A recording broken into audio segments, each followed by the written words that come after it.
যমুনার ঘাটে ছেলেটা ডুবে মরতে গেল, মরা হলো না। বাবা এসে বলল, খোকারে বৈষ্ণবদের সেবার ব্যবস্থা কি করেছিস দে। বাবা, ও বাবা, যা পেয়েছিলাম সব চলে গেল। বাবা শোনো না, ওই যে দেখা যাচ্ছে দূরে একটা মুদির দোকান, ওই দোকানে গিয়ে কিছু জিনিস চুরি করে। চুরি? চুরি মানে তো মহাপাপ। কে বলেছে চুরি মানে মহাপাপ? আমি চুরি করার আগে চোরের মাস্টারের কাছে যাব। ওমা, চোরের মাস্টার কে গো? কৃষ্ণ। বাহ, কৃষ্ণ। কৃষ্ণের কাছ থেকে গিয়ে বাঁশিটা নিয়ে এসেছে। বাঁশিটা নিয়ে বাবা ছেলে দুজনে মিলে ওই বাঁশিটাকে শীতকাঠি করে চুরি করতে গেল মুদি দোকান। সময় হয়ে গেল তখন ভোরের বেলা। আর বাবা ছেলে দুজনে যখন ভোরের বেলা মুদি দোকান চুরি করতে গেছে, মনে রেখো বাবা, সর্বদাই আমার ভগবান ভক্তের কাছে ঢাল হয়ে দাঁড়ায়। আমরা অনুভব করতে পারি না, কিন্তু সব সময় ঢাল হয়ে দাঁড়ায়। যেমন গীতার পাতার ছবিটা দেখবেন, ভগবান ঘোড়ার লাগাম ধরে আছে, সামনে দাঁড়িয়ে আছে ভগবান ঘোড়ার লাগাম ধরে। আর যে ছেলেটা রথের উপরে বসে আছে, যার জন্য ভগবানের হৃদয়টা পেতে দেওয়া কুরুক্ষেত্রের মাঠে, সে তো যেমন তেমন ছেলে নয়। সে ছেলেটা কে ছিল জানো? পিছনে যে বসেছিল, শোনো, বিষ্ণু থেকে ব্রহ্মা, ব্রহ্মার পুত্র উগ্রীব, উগ্রীবের পুত্র সোম, সোমের পুত্র বুধ, বুধের পুত্র পুরুরবা, পুরুরবার পুত্র আয়ুষ, আয়ুষের পুত্র নহুষ, নহুষের পুত্র যজাতি, যজাতির পুত্র যদু, যদুর পুত্র কুরু, কুরুর পুত্র জন্মেঞ্জয়, জন্মেঞ্জয়ের পুত্র গতিষ্ঠান, গতিষ্ঠানের পুত্র মনুষ্য, মনুষ্যের পুত্র চারুপল, চারুপলের পুত্র রুদ্রাসন, রুদ্রাসনের পুত্র হৃদেশ, হৃদেশুর পুত্র রক্তিনাথ, রক্তিনাথের পুত্র ব্যাভি, ব্যাভির পুত্র দুষ্মন্ত, দুষ্মন্তর পুত্র ভরত, ভরতের পুত্র ইক্ষু, ইক্ষুর পুত্র সংবরণ, সংবরণের পুত্র সুধনু, সুধনুর পুত্র সহদ্র, সহদ্রর পুত্র যবন, যবনের পুত্র কৃতি, কৃতির পুত্র উপরিজ বসু, উপরিজ বসুর পুত্র জরাসন্ধ, জরাসন্ধর পুত্র সহদেব, সহদেবের পুত্র সমাচি, সমাচির পুত্র কুশু, কুশুর পুত্র জম্ভু, জম্ভুর পুত্র সুরাত, সুরাতের পুত্র বিহরাত, বিহরাতের পুত্র আজুকানু, আজুকানুর পুত্র অগ্রধর, অগ্রধরের পুত্র দেবঋষি, দেবঋষির পুত্র ঋক, ঋকের পুত্র বিদিক, বিদিকের পুত্র পতিত, পতিতের পুত্র শান্তনু, শান্তনুর পুত্র বিচিত্র বীর্য, বিচিত্র বীর্যের পুত্র পাণ্ডু, আর পাণ্ডুর তৃতীয় পুত্র যে রথে বসেছিল, যার নাম হলো তৃতীয় পাণ্ডব অর্জুন। নিতাই গৌর হরি বল, হরি বল, হরি বল। এত বড় বংশের ছেলে, যার জন্য ভগবানের হৃদয়টা পেতে দেওয়া।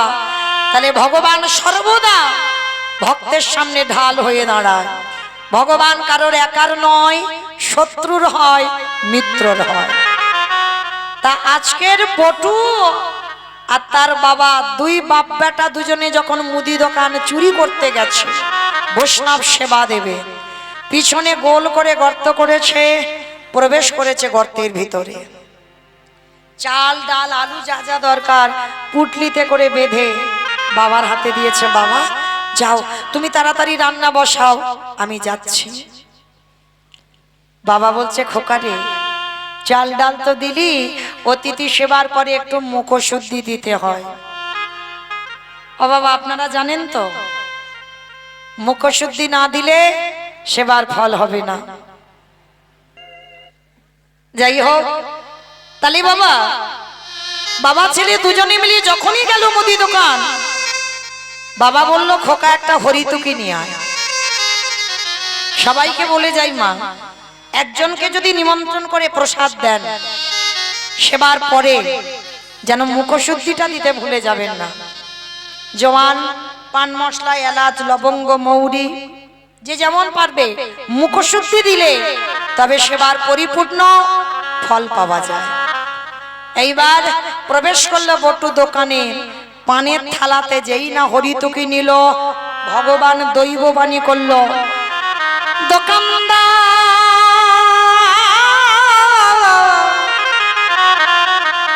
তুমি অমন করে কাল নিদ্রায় ঘুমায়ো না, তুমি চেয়ে দেখো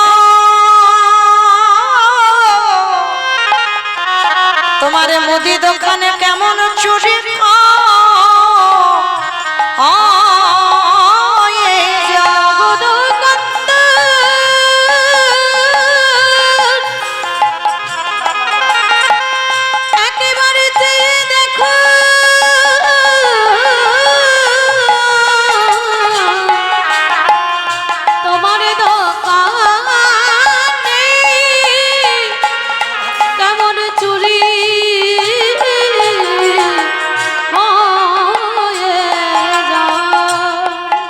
যেই না স্বপ্নটা দেখেছে দোকানদারির ঘুম ভেঙে গেছে, দোকানদার ঘরে ঢুকেছে, আর সেই সময় ওই বটু হরিতুকিটা নিয়ে যেতে যাবে আর পাটা লেগে পানের থালাটা পড়ে গেছে। দোকানের ভিতরে একটা ঝনাত করে আওয়াজ হয়েছে, আরে কান্না প্রাণের ভয় হয়। চোর চোর বলে চিৎকার করছে, আর এদিকে সবে দুটো হাত আর মাথাটা গর্তের বাইরে, আর দোকানদার এসে পা দুটো চেপে জড়িয়ে ধরেছে। জীবনে কাল ঘনিয়ে এলো, তবু বাবাকে বুঝতে দিল না যে বাবা আমি ধরা পড়ে গেছি। হাসি মুখে হরিতুকিটা বাবার হাতে দিয়ে বলছে, বাবা তাড়াতাড়ি যাও, তাড়াতাড়ি যাও, আমি একটু পরে যাচ্ছি। যতই হোক বাবা তো বুঝতে পেরে গেছে ছেলের কিছু একটা হয়েছে, শরীর থেকে দরদর করে ঘাম পড়ছে। বাবা বলছে, হ্যাঁ রে খোকা, সত্যি করে বল না বাবা তোর কি হয়েছে? তুই তো কোনোদিন এমন ঘামিস না। ছোট্ট ছেলেটা থাকতে পারলো না, বলে উঠলো, বাবা তুমি চলে যাও, হাজার বারে ডাকলে আমি তোমার সঙ্গে যেতে পারবো না। কেন আমার সঙ্গে যেতে পারবি না? কেন যাব কি করে? এরা যেভাবে আমার পা ধরে টানাটানি করছে, যে কোনো মুহূর্তে আমাকে দোকানের ভিতরে নিয়ে যাবে। খোকা চুপ কর, আমি বারবার তোকে বলেছিলাম তুই পারবি না, চুরি করতে গেলে তুই ধরা পড়ে যাবি, তুই সেই চুরি করলি। খোকা বাবা একটা কাজ করো, কাল সকালে যাতে কেউ বুঝতে না পারে আমি চোর, তুমি আমার বাবা। একটা কাজ করো। বল বাবা, বল কি করতে হবে? যা বলবি আমি করব। বল কি করতে হবে, কিন্তু চোরের বাবা হব না। শোনো বাবা, কাল সকালে যাতে কেউ জানতে না পারে, বুঝতে না পারে আমি চোর, তুমি আমার বাবা। অস্ত্রটা হাতে করে নিয়ে তুমি আমার মস্তকটাকে ছেদন করে নিয়ে পালিয়ে যাও। কি বললি? আমি বাবা হয়ে তোর মাথা কেটে নিয়ে চলে যাব? ওরে ছোট তো, যেদিন বড় হবি বুঝবি বাবাদের কত জ্বালা। এ জগতে কোনো বাবা মা পারে না নিজ পুত্র বলি দিতে। কে বলেছে পারে না? মহাভারতে দাতা কর্ণ করেনি? কি গো মায়েরা, একাদশী করে দ্বাদশীতে টাইমে পালন করতে হবে, তবে একাদশীর ফল মেলে। পঞ্জিকাতে পালনের টাইম দেওয়া থাকে, আর পালনটা যদি সময়ে না করো একাদশী বিফল। আর সেই দ্বাদশীতে পালনের সময় ভগবান অতিথি রূপে পদ্মা মার কাছে এসে বলেছিল, পদ্মা আমি মাংস খেতে চাই। মাংস? আপনি কিসের মাংস খাবেন? শোনো পদ্মা, যে কোনো মাংস খাবো বলে তো আসেনি। তোমার একমাত্র নয়নের মণি, তোমার একমাত্র বুকের ধন, একমাত্র মা বলা সম্ভব, তার দেহটা টুকরো টুকরো মাংস করে আমায় সেবায় দাও না। না, ও যে আমার একমাত্র নয়নের মণি, পদ্মা তুমি ত্রিসত্য অঙ্গীকারে আবদ্ধ। বেশ দেব। কেমন মা দেখো বাবা, বিশ্বকেতু হরিনামের খেলা খেলে সর্বদা। আমরা তো পারলাম না গো সন্তান তৈরি করতে। আমার সন্তানদের ওই যে এখন একটাই খেলা আছে মোবাইল, ওটা দিলে বাবা মা না হলেও হয়ে যাবে। কিন্তু বিশ্ব হরিনাম ছাড়া, কৃষ্ণ নাম ছাড়া তার কিছু খেলা ছিল না।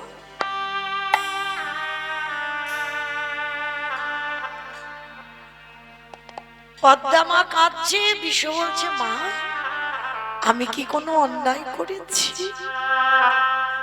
আমি কি কোনো দোষ করেছি? না বাবা না, তুই কোনো দোষ করিসনি বাবা।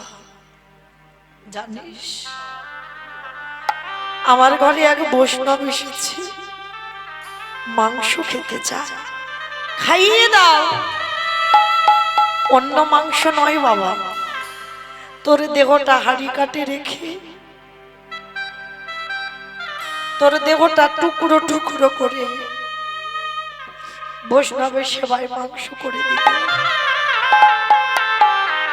মা এর জন্য কাঁদছ? কেঁদো না মা, পদ্ম পাতায় জলে দিলে যেমন টলমল টলমল করে, আমার জীবন পদ্ম পাতায় প্রাণের জলবিন্দু টলমল করছে। কখন যে পড়ে যাবে তা কেউ জানে না। মা গো,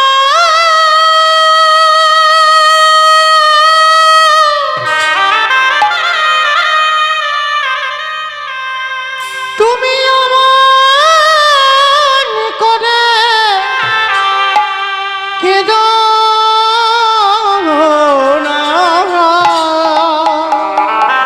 বলিস না বাবা, বলিস না। আমি চলে যা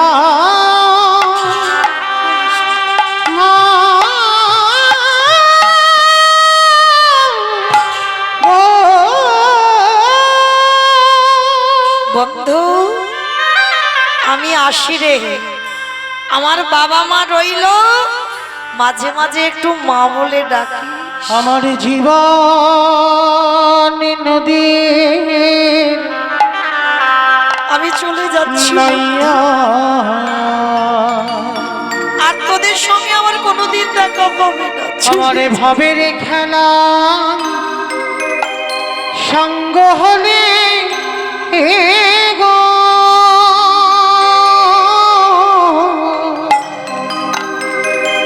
একেবারে দিও পারে করিয়া আমার জীবন নদীরে নাইয়া, আমার জীবনে নদী নইও, আর তোদের সঙ্গে খেলা হবে আমার না। ভবের খেলো সঙ্গ হলি গো।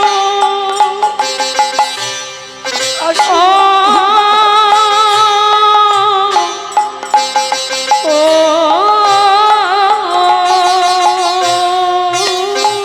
তোরা দুঃখ করিস না, দুঃখ করিস না। দিও মনে করিয়া আমার জীবন নদী নইয়া,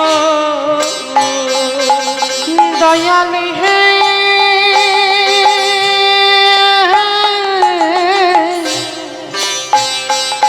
ওরে ও দয়াল হে, আমাকে বিদায় দাও।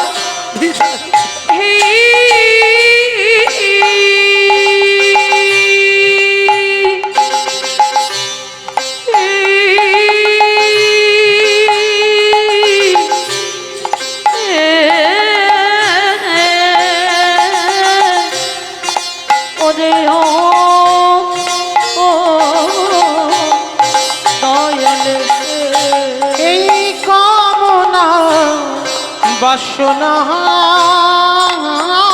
হাতে বুঝি বেঁধেছিলাম বাসা। এই শ্রাবণ বাসনার হাতে চলে যাচ্ছি বেঁধেছিলাম বাসা। সবই অচল হবে যাওয়ারে কানে গো, দেখি নাই ভাবিয়া আমার তাই গৌর প্রেমানন্দে হরি বল, হরি বল, হরি বল। আমার জীবন নদী নাইয়া বন্ধু হলে রে আমি চলে যাই জীবন ওরে বন্ধু।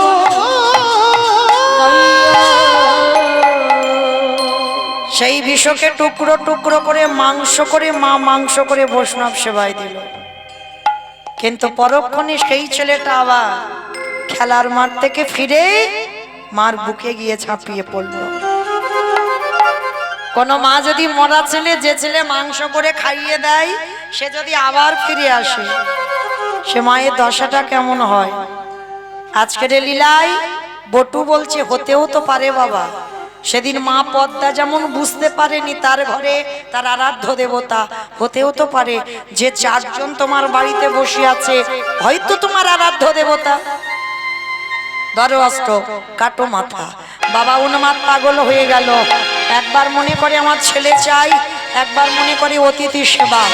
অস্ত্রটা হাতে করে তুলে নিয়ে একমাত্র সন্তানের মস্তকটাকে ছেদন করে দিল। বাবা কাটা মুন্ডুটা পুটলিতে করে বেঁধে ছুটতে ছুটতে গিয়ে যমুনার জলে ফেলে দিল। আর ওদিকে দোকানদাররা যেই না বাবা দেহটা টেনেছে, দেহটা টেনে দেখে না এর গলাটা কাটা। ডাকাতের সর্দাররা চিনবার ভয়ে গলা কেটে নিয়ে গেছে, বস্তা বন্দি করে দেহটা যমুনার জলে ফেলে দিল। মাথা দিল জলে, দেহ দিল জলে। যমুনার স্রোতে বস্তা খুলে গিয়ে দেহ মাথা ঘোরাঘুরি করছে। এদিকে সেবার ব্যবস্থা করেছেন।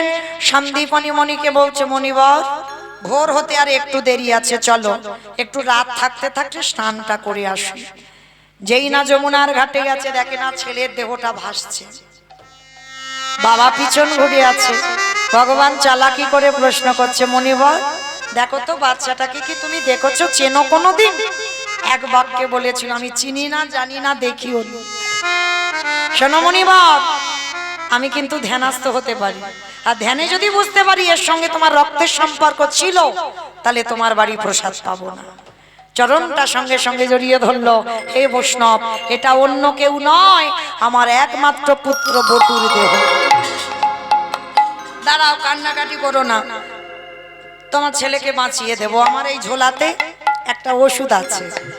নয়ন ইঙ্গিত করে ব্রহ্মাকে ডাকলো, ব্রহ্মা দেখো তো দেহটা জোড়া লাগাতে পারো কিনা, প্রাণ পরে আমি দেব, আগে দেখো। ব্রহ্মা চেষ্টা করলো, পাচ্ছে না। ভোলানাথ দেখো তো তুমি পারো কিনা। ভোলানাথ চেষ্টা করছে, পাচ্ছে না। যে নামের নামই স্বয়ং ভগবান, তিনিও পাচ্ছে না। ওমা বলেছিলাম কীর্তনের শেষে আমার দুটো প্রশ্নের উত্তর লাগবে, তারপরে ডায়মন্ড হারবারে যাব, না হলে যাব না। মনে আছে তো? তাহলে এবার প্রশ্নের জায়গায় এসেছি, উত্তর নেব, আর 5 মিনিট পরে ঘুমানোর বিছানা করে দিয়ে চলে যাব। 5 মিনিট। তাহলে এবার বলো, ব্রহ্মা বিষ্ণু কেউ পাচ্ছে না কাটা দেব জোড়া লাগাতে, আর কে বাকি আছে? শুনেছে কীর্তন। তাহলে নারদ বাকি আছে। ভগবান বলছে, নারদ দেখো তুমি পারো কিনা। আর নারদের তো একটা অভ্যাস খারাপ বাবা, হটে মুরারি মধু কইটবে ভারে গোপাল গোবিন্দ মুকুন্দ সৌরে। হরে মুরারে মধু কইতবে ভারে গোপাল গোবিন্দ মুকুন্দ সৌরে। রাম নারায়ণ মধুসূদনম কেশব কাংসারে হরে বোমায় কুণ্ঠ বামন হরে মুরারে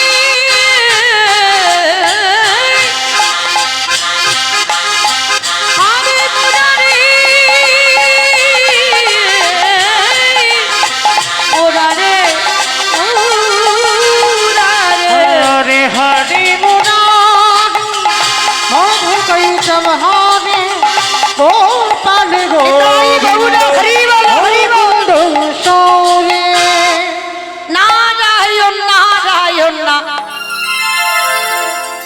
ওমায় এক হাতে দেহ আর মাথাটা নিয়েছে এক জায়গা করেছে আঠার মতো আটকে গেছে নারদ তো চমকে ও ঠাকুর এটা কি হলো গো তোমরা এত করে জোড়া লাগাতে চেষ্টা করলো লাগলো না আর আমি ঠেকাতেই লেগে গেল কি করে বলে নারদ মনে করে দেখো ত্রেতা যুগের কথা যেদিন সীতাকে উদ্ধার করব বলে হনুমানের দল একটা করে পাথর ফেলছে পাথর জলে ভাসছে আর যার বউ চুরি হয়েছে সে কিচ্ছু করছে না লক্ষণ ভাই কটা বাজে 12টা বেশ এইবার যেই না পারে বাবা 12টা বাজবো ভাব এইবার রামচন্দ্র মনে মনে ভাবছে আমার বউ চুরি হয়েছে এরা এত পরিশ্রম করছে আমি তো কিছু করছি না তাহলে আমাকেও 2-4টে ফেলতে হবে এবার ছোট্ট নুড়ি পাথরটা নিয়ে রাম 12টার সময় গেছে সাগরে ফেলবে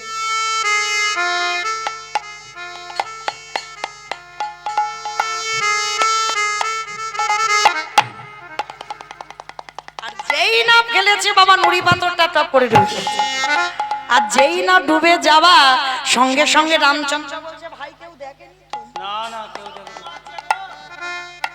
আপনারা নন হনুমানের দল ভল্লুকে দল সব তো ঘুমাচ্ছে আর হনুমান গাছের ডাল থেকে বলে প্রভু আমি দেখেছি ও ঠাকুর রাত 12টার সময় তুমি নুড়ি পাথর ফেলছো বলে হনুমান কাউকে বলো না তোমরা ফেলছো খালি ভাসছে আমি ফেলছি ডুবছে কেন হে হে রাম দয়াময় আমাদের পাথরের গায়ে রামের নামে লেখা আছে আরে তুমি যে পাথরে ফেলেছো তার গায়ে রামের নামে লেখা নাই আজ যারা যাবেন রামেশ্বরে গিয়ে দেখে আসবেন ওই রামের নামের গুণে শিলা জলে ভাসে বলে শোনো শোনো রামে দয়াময় রামে নামের গুণে ছিল জলে ভাসি ফিরে আসেন লীলায় এইবার নারদ মুনি বলছে ঠাকুর সব বুঝতে পেরেছি তোমার ওই রাম নামের গুণে শিলা ভেসেছিল আর আজকের আমার নামে কাটা দেহ জোড়া লেগেছে ঠাকুর একটু দাঁড়াও আমি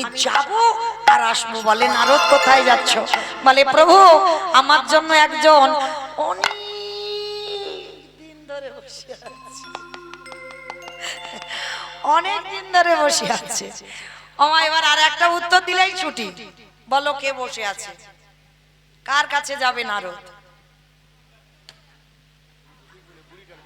সেই বুড়িটার কাছে সাধারণ বুড়ি নয় জগৎজননী মা দুর্গা যোগ মায়া ছদ্মবেশ ধারণ করেছিল ভগবান মা ছাড়া লীলা পূর্ণ করতে পারে না জগৎজননী মার কাছে গেল মা সবে উত্তর পেলাম বলে কি পেয়েছো শোনো মা শোনো নাম গাবার মতো যদি গাওয়া যায় নাম বলার মতো যদি বলা যায় নামের গুণে শিলা জলে ভাসি নামের গুণে বোবা কথা বলি নামের গুণে খোড়া হেঁটে চলি নামের গুণে কাটা দেহ জোড়া লাগে নামের গুণে সংসারের অমঙ্গল দূরীভূত হয় এতগুলো জিনিস হবে কিন্তু শুনলে হবে না কীর্তন গাইলে হবে না ভজন করলে হবে না কি করে করবে শুনে নাও ওমা তরকারি বানাতে পারো ও সবাইকে করতে হয় আচ্ছা তরকারি বানাতে গেলে তেল দেবেন হলুদ দেবেন লঙ্কা দেবেন জিরে দেবেন ফোড়ন দেবেন তেজপাতা দেবেন জল দেবেন কাঠ দেবেন উনান দেবেন গ্যাস দেবেন সব দেবেন কোনটা না দিলে খাওয়া যাবে না তরকারি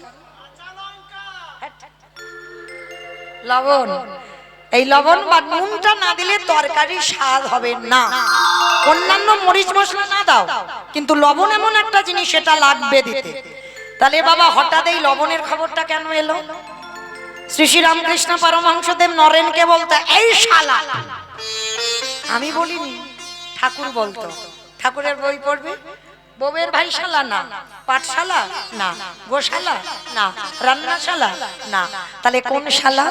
শা মানে মুক্তি, লা মানে নৌকা। ওই মুক্তির নৌকাতে ঠাকুরের পারা পার হয়ে যাবে। এইবার নরেনকে ডেকে বলতো, শোন নরেন, একটা কথা বলি, সারা জীবন নাচানাচি করলে হবে না, মাঝে মাঝে গাছের গোড়াতে জল দিবি। গাছের গোড়াটাকে ঠাকুর তো উদাহরণ শব্দে কথা বলতো। ঈশ্বর পরম কৃষ্ণ সচ্চিদানন্দ বিগ্রহ অনাদিরাদি গোবিন্দ সর্বকারণের কারণ, একলি ঈশ্বর কৃষ্ণ আর সব ভৃত্য, যারে জইছে না চায় তারে তো ইচ্ছে করে রিক্ত। আমাইরা তাহলে মনে রেখো, যে যাই সেবা পূজা করো না কেন, কৃষ্ণ বাদ দিয়ে নয়, ভগবান গাছের গোড়া, এই কথাটা মনে রাখবে। লক্ষ্মী, কালী, দুর্গা, সরস্বতী, মনসা, শীতলা, এগুলো ডালপালা, শাখা পোশাকা, ভগবান নয়, দেব দেবী। ভগবান বলছে আমার মাথায় অত দায়িত্ব রাখবো না, ওদেরকে একটু ভাগাভাগি করি। যেমন লক্ষ্মী পুজো কেন হয়? ধান চাল হবে ভালো, ধান চাল। সরস্বতী পূজা বিদ্যা বুদ্ধি, বিদ্যা বুদ্ধি। মনসা পূজা সাপে না কাটে, ওর ভয়ে তো পুজো করা। আর গণেশ পুজো ব্যবসা বাণিজ্য, ব্যবসা বাণিজ্য, ওর মাথায় ওইগুলোই ঘোরে। কার্তিক পুজো, কার্তিকের মতো একটা ছেলে, মানে ছেলে মেয়ে দিতে হবে, ওনার ওই ডিপার্টমেন্টটা দেওয়া। কিন্তু মূল যাই পুজো করো না কেন বাবা, সব মন্ত্রতে আচমন করা থেকে, আসন শুদ্ধি থেকে, ফুল সবটাই কিন্তু আমার বিষ্ণুদেবকে স্মরণ করতে হবে। দেখেন, লক্ষ্মী পুজো করবো, ওং লক্ষ্মী বলতে পারতাম, সেই নমস্তে বিষ্ণু, নমস্তে বিষ্ণু, নমস্তে বিষ্ণু, সেই বলতে হবে, সেই বিষ্ণু আরাধনা। কেন না, ওটা হচ্ছে গাছের গোড়া। একেবারে সোজাই বুঝি। আচ্ছা, বাবা মা বর্তমান জীবিত, 5 ছেলে বউ নাতিপুতি এক সংসারে। আচ্ছা মা, তোমাদের এই বর্ধমানে কেমন নিয়ম জানা নেই, যদি নিমন্ত্রণ পত্র ছাপানো হয়, আচ্ছা সব এক সংসারে আছো, কার নামে পত্র লেখা হয়?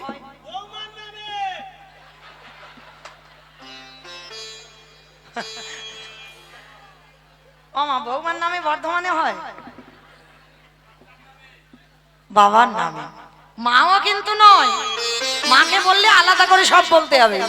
বাবা, বাবা হচ্ছে বিশ্বপিতা, গাছের গোড়া। আর বাবাকে বলা মানে ছেলে বউ নাতিপুতি সব একসঙ্গে নিমন্ত্রণ, আলাদা করে কিছু বলতে হবে না। আর বৌমাকে বলা মানে ও সব আলাদা আলাদা বলতে হবে। হরি বল, এটা নিয়ম, এটা বাস্তব। তাহলে জগতের পিতা হলো ভগবান, আর ভগবানকে যদি কেউ ভালোবাসো, লক্ষ্মী, কালী, দুর্গা, সরস্বতী, এগুলো দেবদেবীকে সম্মান জানানোর জন্য পূজা।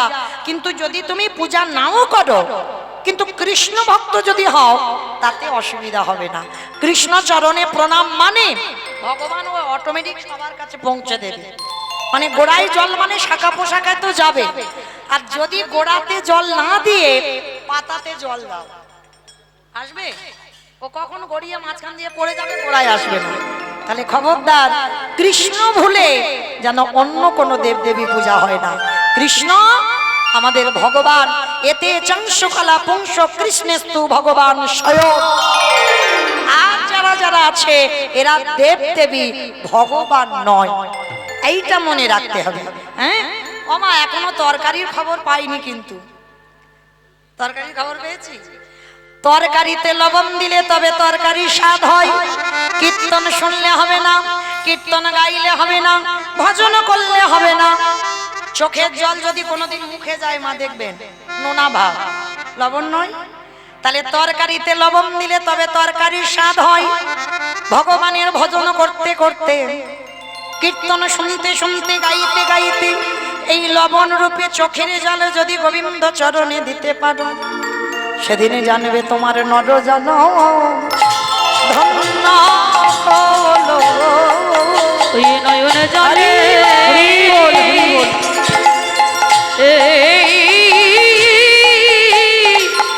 ডাকলে পরে তোমার নরজন ধন্য হলো। আস্তে ফিরে আসেন লীলায়। সন্দীপনী মনির ঘরে মরা ছেলে বেঁচে গেল, ভগবান আসতে গেল। মহামায়া মানে সন্দীপনী মনির স্ত্রী, দাঁড়াও, পরিচয়টা দাও। ভগবান থাকতে পারলো না, সন্দীপনী মনির দরজায় ব্রহ্মা বিষ্ণু মহেশ্বর নারদ নিজ রূপ ধরল। মহামায়া সন্দীপনী মণি আর বটু তিনজনে বলছে, প্রভু ওই রূপ নয়, একবার তুমি যুগল রূপে দাঁড়াও। ভগবান যুগল রূপে ধরায় দাঁড়ালো আর দাঁড়িয়ে বলল, শোনো সন্দীপনী মণি, তুমি ভগবানের গুরুদেব হয়ে আজকের লীলা করে সমাজকে কি শেখালাম? প্রকৃত যদি কেউ আমার চরণ আশ্রয় করে, বোবা মানুষ কথা বলে, খোঁড়া মানুষ হেঁটে চলে, যদি কোনো ব্যক্তি প্যারালাইসিসে ধরে যায় সে মানুষ আবার চলতে পারবে।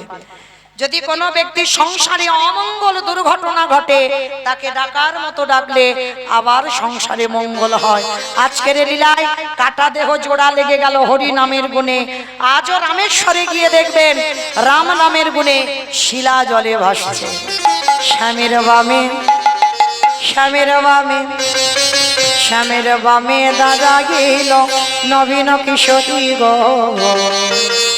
ওই শ্যামের বামে দাঁড়াইল নবীন কিশোরী। ও শ্যামের বামে দাঁড়াইল নবীন কিশোরী গো। শ্যামের বামে দাঁড়াইল নবীন কিশোরী। ললিতা বিশাখা নদী তাই গৌরা হরি বল, হরি বল।